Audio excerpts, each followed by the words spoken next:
Tutorial 18, Drag and Drop. In this video, we'll explore the ability to drag one record over another record and have an action fire. Drag and drop consists of two key concepts: drop targets and drag types. A drop target determines what should be done with data when it's received. The drag type determines what data is expected by a target when it receives a dragged item. So we can think of this as the drag type determining what is being sent, and the drop target determines what it should do with this sent item. We will add a drag and drop mechanism to our contacts dashboard, and we'll use it to set who the current contact reports to. Open the contact stream configuration form. We can do this by opening the contact analysis model and selecting contacts. Add a new attribute and we'll call this reports to. We'll set the length of the attribute to 100 characters. This is required as we will be combining two 50-character fields in this attribute. We now need to update the view contacts with our new attribute.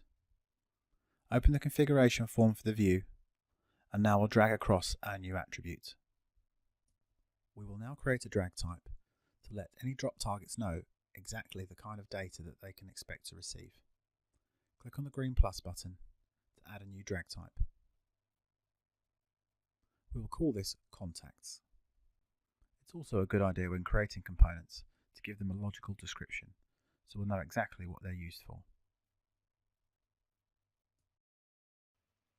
Both our stream and drag type have now been configured correctly. Save your changes, and now we will add an action. Add an action, and we will call this contact reports to.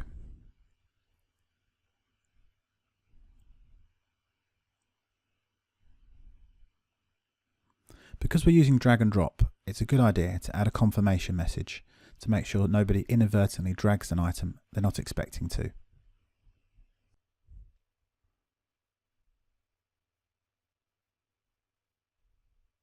Next, we'll go to the Stream Item Action rules, and in here we'll add a new rule.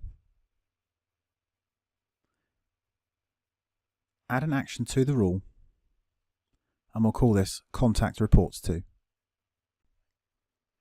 Set the Stream Item Action to Update, and the filter type will be Dragged Item. This tells the system that we're expecting a dragged item. We will not tick copy values by name.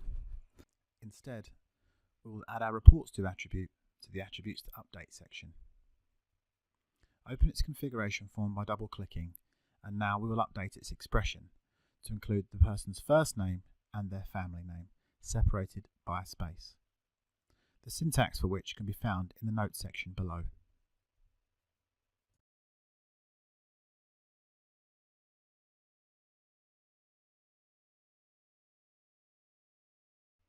Save all of your changes, and we'll now look at creating the drop target. On the contacts view, expand the drop target section. Add a drop target and call this reports to. The drag type will be contact, and the action will be the recently created action contact reports to.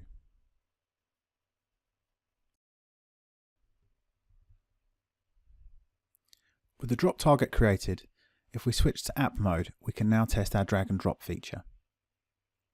Open the contacts dashboard and drag one contact over another.